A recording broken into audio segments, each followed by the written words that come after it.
Today we've got a quick tutorial showing you how to use your focus bracketing in your Sony A7IV. This came to us in the new 4.0 firmware and allows us to do focus bracketing right in camera, which is fantastic. If you're a fan of shooting macro, landscape, product photography, you name it, anything that you need to stack focus, well, now we can do it right in camera. So let's dive in and show you exactly how to do that. Okay, so here's a quick tutorial showing you how to shoot focus bracketing in your Sony A7IV with this new glorious update. This is a really simple process. What this is basically doing is taking a bunch of photos, just moving the focus ever so slightly. In my case, which I'm doing some macro work here, but you can also use this for product or landscape photography, you name it. So this is how you do it and set it up in camera here.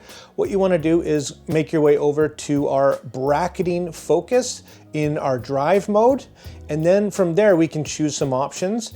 Now, step width is going to be the distance that your autofocus is going to travel. So if you're shooting something like macro like me, where the intervals are going to be very small, you might want to choose something like narrow. For standard things, there is standard set at 4.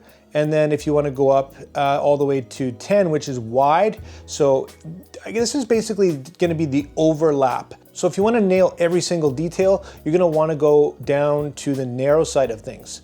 So for me, I'm going to keep it here at standard, and I'm going to open up my aperture here. Definitely, you're going to want a tripod for this use case. And next is going to be setting the number of shots. And this might be a little bit of trial and error because we don't have the distance that each shot is going to move. So this is going to be how many shots overall it's going to take. So it's going to take a shot, it's going to move a little bit, take a shot, move a little bit, and so on and so forth. So the next you can go over here, and this is going to take you right into the focus bracket settings. And then we have a few more options here. One is your focus bracket order. I would stick to this one. What this is saying is it's going to basically take the first shot and then shift forward from the closest to the furthest. I don't know why you'd want to do the other one. It doesn't really make much sense. Next is exposure smoothing. And I don't really trust this stuff usually in camera that much, so I'm going to do and rely on what I want to do with exposure smoothing and whatnot in post. Next, we've got our shooting interval. I recommend you putting maybe a second at minimum or 2, and this is going to help eliminate camera shake if you are using a slower shutter speed or long exposure. And then finally, where you want your bracket to be saved, which is kind of cool. If you don't want to have all your photos just in with the other ones, you can actually make your own folder in camera, and then it's going to be right there when you need it. So other than that, what we're going to do is we're going to, of course, set it to focus bracketing. We're going to pick our first spot, and we're going to set our aperture, ideally something a little bit wider, but you can do a bit of trial and error and find out which aperture is going to be the sharpest for you and use that one if you like. Or if you don't want to take as many shots, you can just stop down a little bit and use a smaller aperture. So once we're ready, we're going to hit that shutter button, and then the camera is going to do the work. In my case, every 2 seconds, it's going to take a photo until the 35 shots are taken. And then we have all the shots that we need to go into post.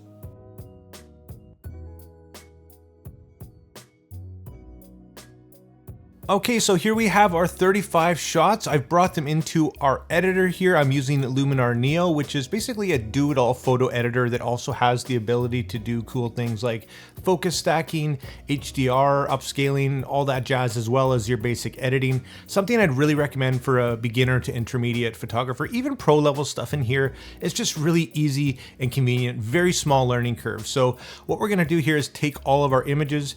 Let's have a look at our first one. As you can see, because we're dealing with macro here, we have a very, very shallow depth of field. Very small, just maybe fractions of an inch here. So obviously it doesn't look that great. And in this case, what we're doing is taking a bunch of shots. Here is our first shot, and here is our last shot. You can see it's just basically at the tail end of our subject here, still a very small depth of field. And we want to basically go ahead and combine all of these shots to get a nice, clear, in-focus image. So in this case, all we need to do basically is run it through our focus stacking program here. We can just highlight them. In this case, just go over here, drag and drop them into our focus stacking section here. Just make sure they populate in there, and then we hit stack. It's that simple. And here is our final result. we have 35 images stacked into one, very simply, very easily.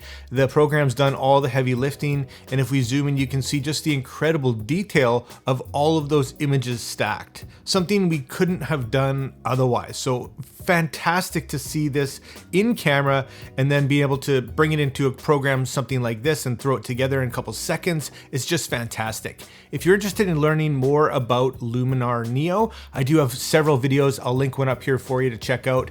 Very inexpensive and really fun and easy editor. We can come in here after and post here and just do our basic edits or other cool stuff, just basic develop tab like exposure and highlights and shadows. We can mess with the color, everything that you want to do, and it's non-destructive, which is really neat. So guys, let's leave it at that. There's your tutorial for easy focus stacking right in camera with your Sony A7IV. If you have any questions or comments, drop them down there for me. I'll do my best to answer them. I hope you liked this video, and if you did, hit that like and subscribe button. If you didn't want to pick any of this stuff up that I've used in this video, I'll drop affiliate links, and like always, make mistakes, be yourself, and get out there and take some more pictures. See you next time.